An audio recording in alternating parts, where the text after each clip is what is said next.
नमस्कार दोस्तों, सीएसएन में आपका स्वागत है। यूपी के 5 बड़े गैंगस्टर्स की कहानी आज हम आपको सुनाने वाले हैं। किसी ने 22 ठाकुरों को लाइन से खड़ा कर कर मार दी थी गोली, तो किसी ने मुख्यमंत्री की हत्या की ली थी सुपारी। तो चलिए शुरू करते हैं हम आज की वीडियो को।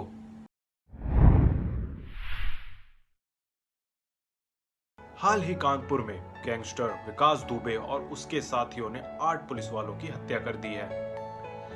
इस वारदात से पूरा देश दहल गया है। आज हम उत्तर प्रदेश के ऐसे ही 5 बड़े अपराधियों की कहानी बताने जा रहे हैं, जिनके दहशत से लोग कांपते थे। हमारी लिस्ट में सबसे पहला नाम है फूलन देवी का, जिसे गिरफ्तार करने के लिए उत्तर प्रदेश और मध्य प्रदेश की पुलिस ने जी जान लगा दी, लेकिन वह किसी के हाथ नहीं आ सकी। 1963 में उत्तर प्रदेश के जेलौन जिले के एक गांव पुरवा में फूलन देवी का जन्म हुआ।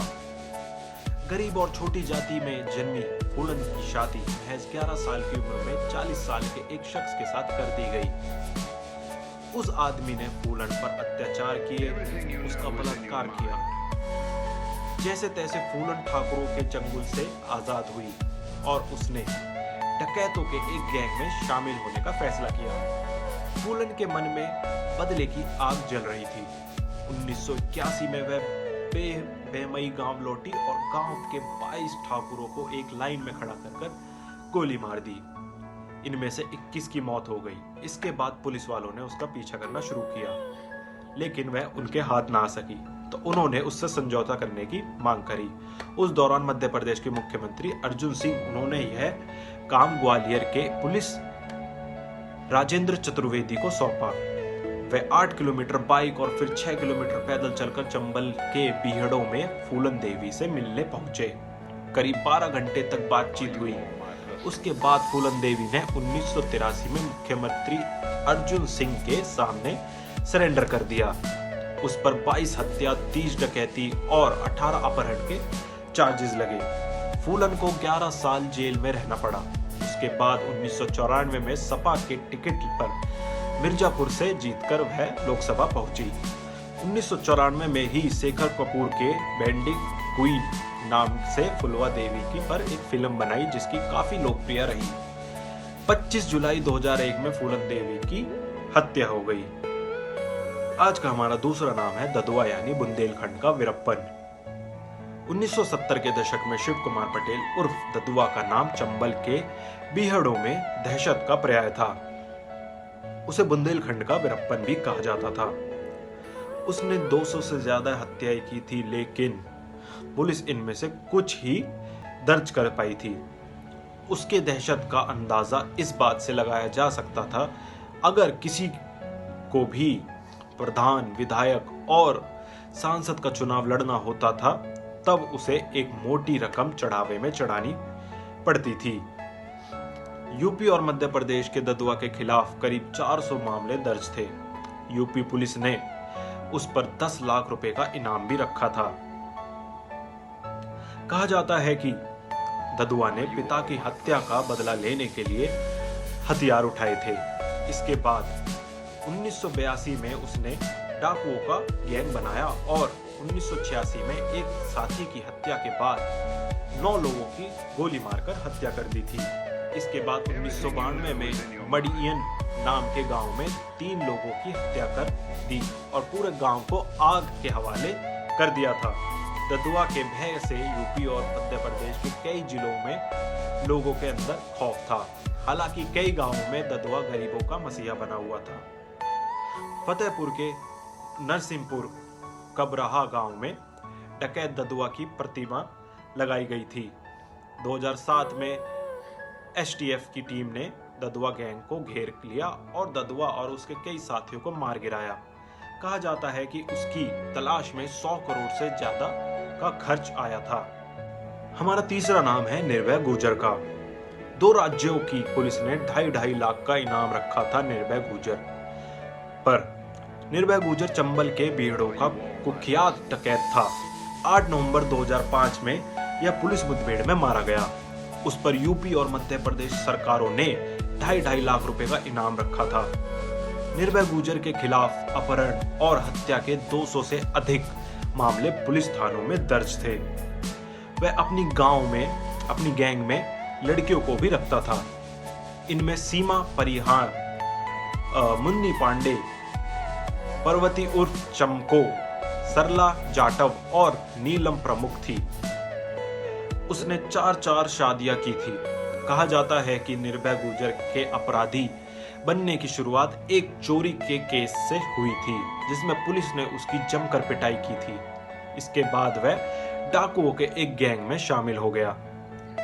वहां उसका मतभेद हुआ तो उसने अपना खुद का गैंग बना लिया और यूपी और मध्य प्रदेश के कई इलाकों में दहशत फैलाने लगा। चोरी, डकैती, हत्या के साथ ही वह लोगों के हाथ पैर भी काट लेता था। हमारा चौथा नाम है श्री प्रकाश शुक्ला का। बिहार सरकार के मंत्री का मर्डर, यूपी के सीएम की हत्या की सुपारी। श्री प्रकाश शुक्ला शार्प शूटर और सुपारी किलर नाम से फेमस था। उसके खौफ से पूरा उत्तर प्रदेश कांपता था। श्री प्रकाश शुक्ला का जन्म गोरखपुर के ममखोर गांव में हुआ था।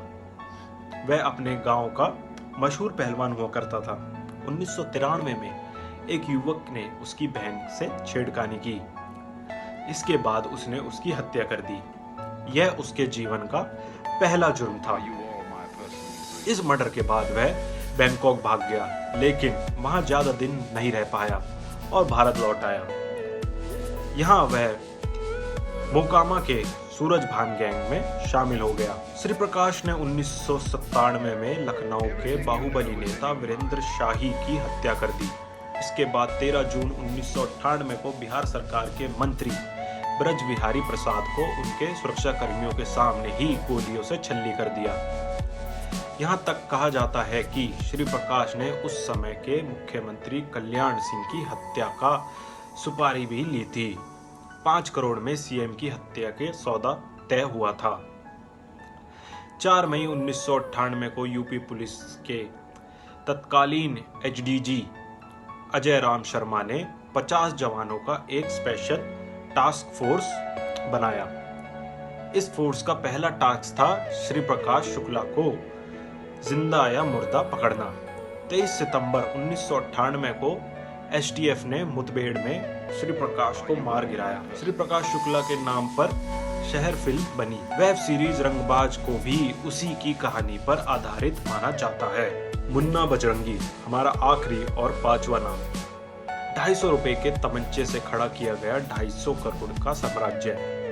पूर्वांचल के कुख्यात गैंगस्टर प्रेम प्रकाश सिंह उर्फ मुन्ना बजरंगी की हत्या 2018 में बागपत जेल में गोली मारकर की गई थी। लोग बताते हैं कि उसे बचपन से ही डाकुओं पर बनी फिल्में देखने का शौक था।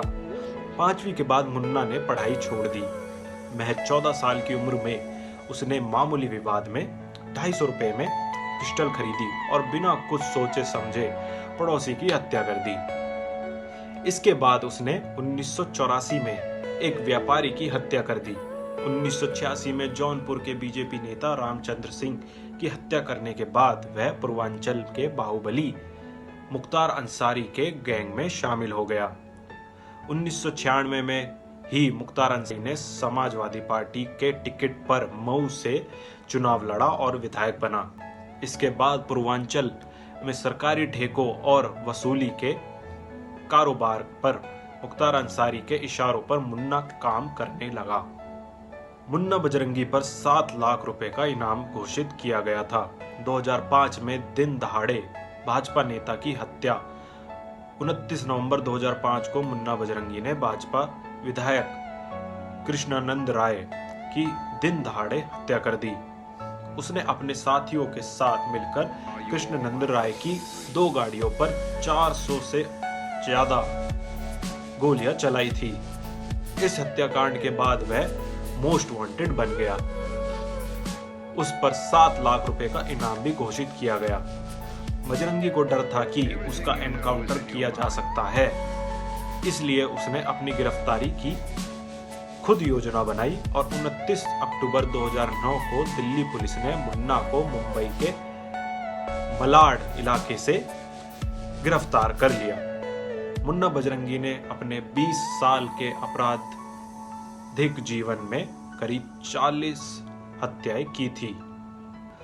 तो आज की वीडियो यहीं पर विराम लगाते हुए आगे भी हम आपको ऐसी वीडियो बना के दिखाते रहेंगे। तो चलिए, अगर आपको ये वीडियो पसंद आई हो तो लाइक करें, शेयर करें और सब्सक्राइब करें। धन्यवाद।